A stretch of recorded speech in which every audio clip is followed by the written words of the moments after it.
Okay, the basic idea for this fight is to simply throw everything you can at Limbo, lose everyone to Arjuna, and then have someone in your backline that can just take hits and have life.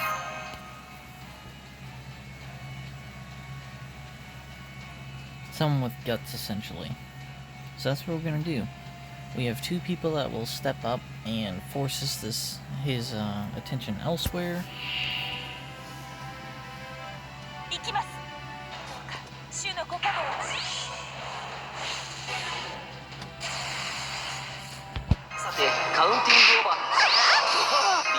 then that person will be doing all of the damage to him. And then we're gonna have to command spell out of it, because there simply is no way to survive this fight that I can see. At least not with the servants I have on hand. And whenever you have someone that can apply invincibility, and you can't see a way out of a fight, it's probably because death things happen way too fast, way too quickly.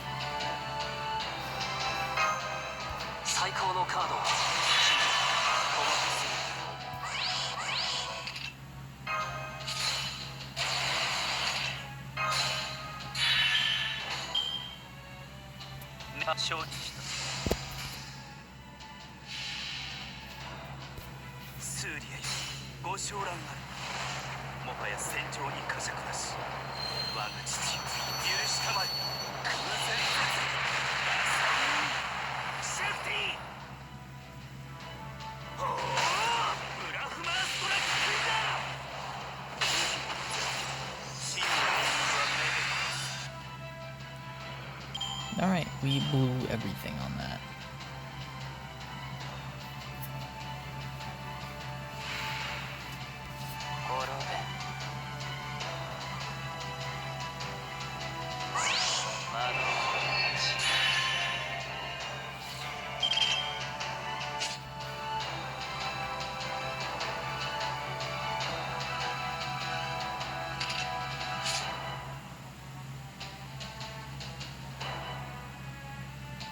That's not gonna work. None of this is gonna work.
Claudius's Spiritus Invictus.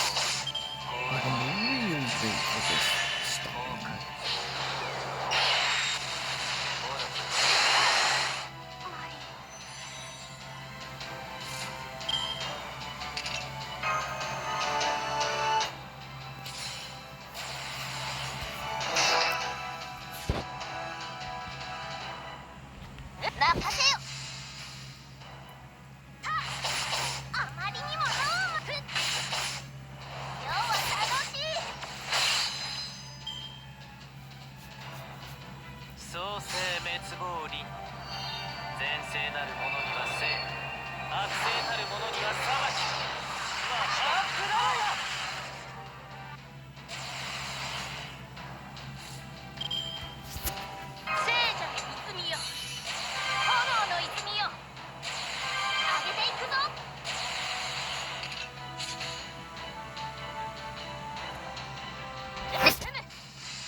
Uh-oh. It's okay, we knew that was gonna happen. Excuse me?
Well, you try it out, Dina.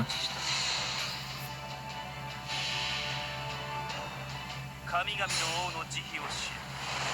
絶滅とはこの一つし。言いづらい活目しろ。やり尽くせ。まさにシャンディ。是非なし。悪く思う。 I wish there was a way for me to mute my mic, but I'm doing screen recording using the built-in software in this phone.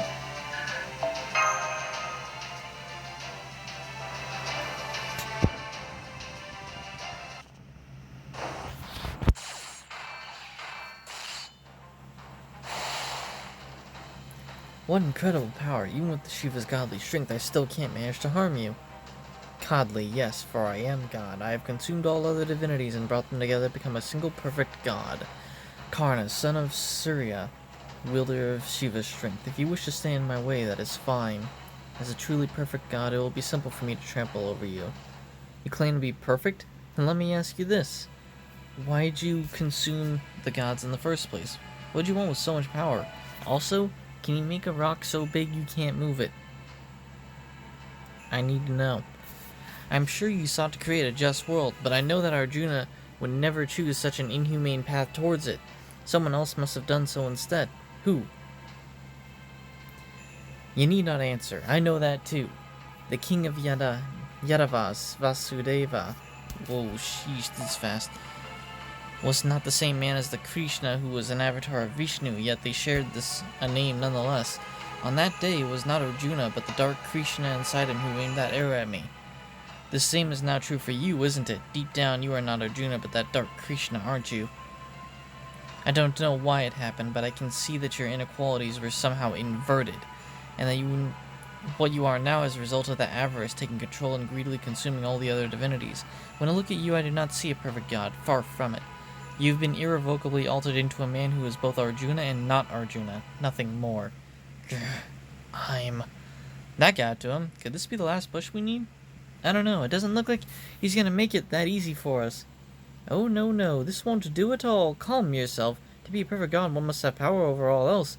You became what you are by following your greed. It is only right that you continue to do so. If you have concerns about your godhood, then allow me, your humble servant, to present you with a new power that is truly right from the truly right and proper god. Now then, shall we begin? Arjuna's run off! There is no question of where he is heading. There's only one thing left that he could rely on for help. The flying saucer? Get in the border, guys. We're going after him full speed ahead.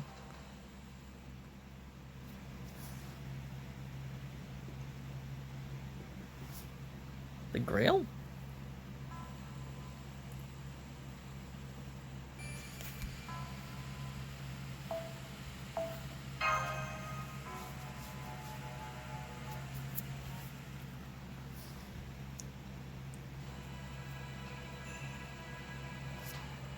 Oh, is that a pillar? It's the Indian Tree of Emptiness, but what's that strangely colored lake surrounding it? What's going on? The lake wasn't here when I first got here. These readings, now I see. I knew this was no ordinary water, but I would have never guessed it would be this. You figured out what it is? Then why aren't you just telling us already? I was just getting to that. Don't worry, I have no intention of falling back on bad habits now. I understand you have no need for a detailed analysis at this point, so in lieu of that, I will say this. I believe that is an ocean of milk. The ocean of milk? You mean the one from Samudra Manthana in the Hindu creation myth? The very same. That's the one where Vishnu, the other gods, and even the Asuras all work together to create a nectar of immortality. The ocean of milk is also said to be where the sun and moon come from, though I doubt that's what Arjuna wants to do with it now. Well, if it's only an ocean of milk, we should be able to cross it, no? I'm afraid that would be rather difficult. Why's that? It's highly poisonous. I've only done a quick scan so far, but I can already tell it's strong enough to easily melt through still a human body or even a spiritual body. While the border is sealed tightly enough that we could theoretically attempt to barrel through it, we would be unlikely to get far before the border started to dissolve. I see, so this is Halahala, the poison Vasuki the Serpent King vomited forth from the pain of being used like a rope to churn the milk, and Arjuna apparently chose to leave it mixed in. In the myth, Shiva becomes known as the Nilakanta of the blue throat because he gets rid of the poison by drinking it. But I'm only borrowing Shiva's power. I don't know if I can do the same, though. Could jump over and get to the tree myself. I don't recommend that. Given that what happened earlier, it's likely Arjuna came here to receive some form of support from the Tree of Emptiness. Our only hope is to hit him with everything we've got. Letting him pick us off individually now would be the height of folly. Then what can we do? Well, whatever it is, you think you can hurry and figure it out before all these sacred beasts catch up with us? Alright, I'll figure something out. Like what? Call the collie here? I doubt I can erase the Hala Hala. But both Lakshmi and Alakshmi were born with the ocean of milk when the ocean of milk was churned. I'm sure I can do something. If I concentrate my misfortune around me like I did when I drew all the William Tell's arrows, I might be able to limit the poison's effects to myself. But that would mean absolutely just dying. There's no other way. This is ridiculous. Just ridiculous. Captain? You're just using your bad luck as an excuse to take the easy way out. It's the cheapest form of self-sacrifice. No soldier, hell, no person at all has business doing that. Did you ever stop to think about what it's like for those of us left behind? To hear you praised for dying like a saint, like her death is something to celebrate?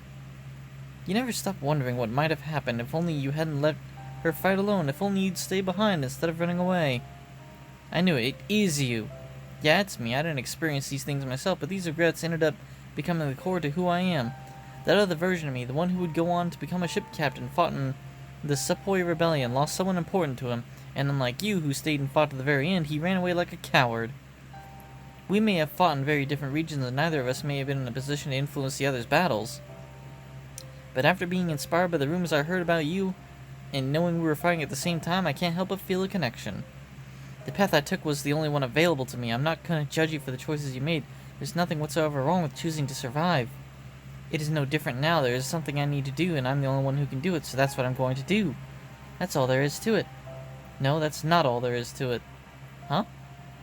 What I'm trying to say is, that wasn't the only way then, and it isn't now either. You need to pay more attention to your surroundings. You have something in mind, Captain? Yeah, I do. I wouldn't have said all that otherwise, though I kind of hate how this is playing out just like Sion said it would. Da Vinci, I need you to grant me authority. You've already figured out why I came along, right? Well, now's the time. Much as I'd rather not do this, I suppose I must. I knew you were sneaking around doing something. Does this mean we'll finally get to get some answers? I wish I could have just stuck to maintenance. Initiating a naval battle of my own accord is really hard. But as hard as that is, letting another far-off comrade in arms go to her death would be even harder.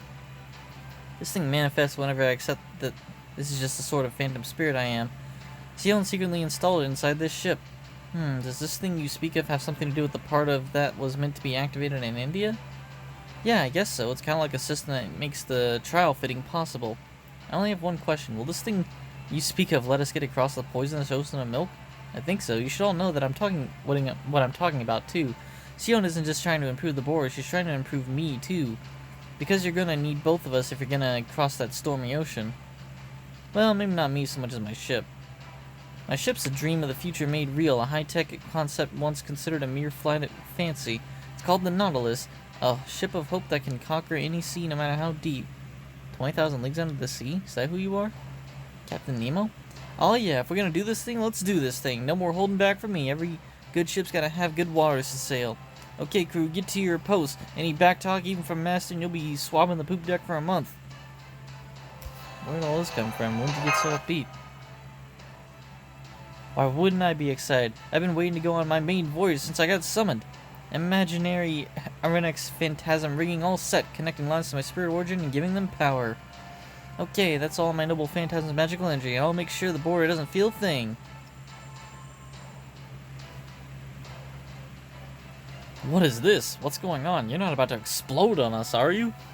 It looks like a mysterious light is surrounding the border, starting at the front. The front, you say, as opposed to the drivetrain or the engine? By Jove, I've got it. The Arenax Phantom is a naval ram, the Nautilus's most famous feature. Right you are, my Nautilus was known far and wide as a monster of a ship, and by attaching its naval ram to a vessel, other ships can be retroactively defined as the Nautilus too. Then your true name is... But that's not all. Indeed, it's not. Now that you've come out of your shell, I can sense the Western god inside you. That's right, I am the great Triton, son of Poseidon, the Greek god of the sea. The deep seas are my beloved domain. And I'm also Captain Nemo, the lone sailor who fights against oppression and tyranny wherever he goes. I knew you were an amalgamation servant, but wow, these are some big names to combine. Nemo? Really? He's pretty cool. Miss Sion had already admitted you were a phantom spirit. She must have intentionally combined an ancient mystic with a newer legend. I'm the no one called Nemo, the guardian of sea travelers who can chart a course through any ocean. A guardian, now that you mention it, this warmth I'm sensing feels familiar. No way, am I reading this right? What is it, Mayanier? An explosion. It's an explosion, isn't it? Damn it, I knew I shouldn't have let some pipsqueak from who knows where mess around with my border. No, it's not an explosion. I just noticed this fixed wavelength in the border's data. It's almost identical to the thing we observed back during our zero sail on the way to Scandinavia. What? Then that strange enemy we encountered back then was actually... Yes, that was my true Nautilus. I was out on patrol there on Sion's orders. I think I remember giving you a little nudge in the right direction when I spotted you guys there. Now I see, Mr. Gordolf hadn't had us make an emergency exit in his pant. We might have benefited from your guidance even more. Well, I was supposed to know any better this time. While I'd love to dig into these new revelations about your ship and the Atlas Institute's zero-sail technology, right now we still have to worry about the ship. How's it looking? It's doing great. I've had my eye on it for a while now. It's turning out to be just as good a ship as I thought. Better even. I'm a phantom spirit, not a typical servant. My entire reason for being is my love of the sea. So when I was summoned to this earth without a decent body of water anywhere to be seen and told to lend my aid to humanity, well... Honestly, I was pretty upset. Sion's nice and all, but she's not really human. And the Wandering Sea may be a sea, but there's no life to be found in it anywhere. So when you Chaldeans showed up, I didn't have high hopes for you all either. I figured modern people must be to blame for the earth ending up like this. But now that I've seen you in action here in India, I can tell you're the kind of people I remember. Good people I remember. Your travelers keep rolling forward no matter how roughly the seas toss your ship. No matter what kind of predicament you encounter or what kind of enemy you go up against, you're the kind of people who can smile and laugh about the experience when it's all over. So now that I know that, I'm done moping around. Besides, I also remember that my Nemo side still has some unfinished business to take care of. So you better believe I'm gonna help you out. I declare this here and now as the guardian of the voyages.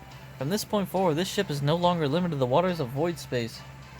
There is now no storm it can't cross and no ocean it can't sail. Whether we're up against the sea of storms or a poisonous ocean of milk, you no longer have anything to fear. Now let's go, full speed ahead.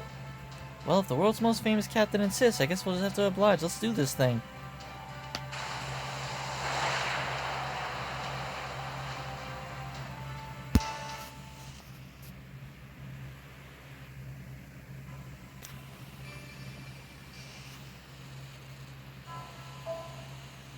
Okay. Just because the recording might cut out early here, let's start another one.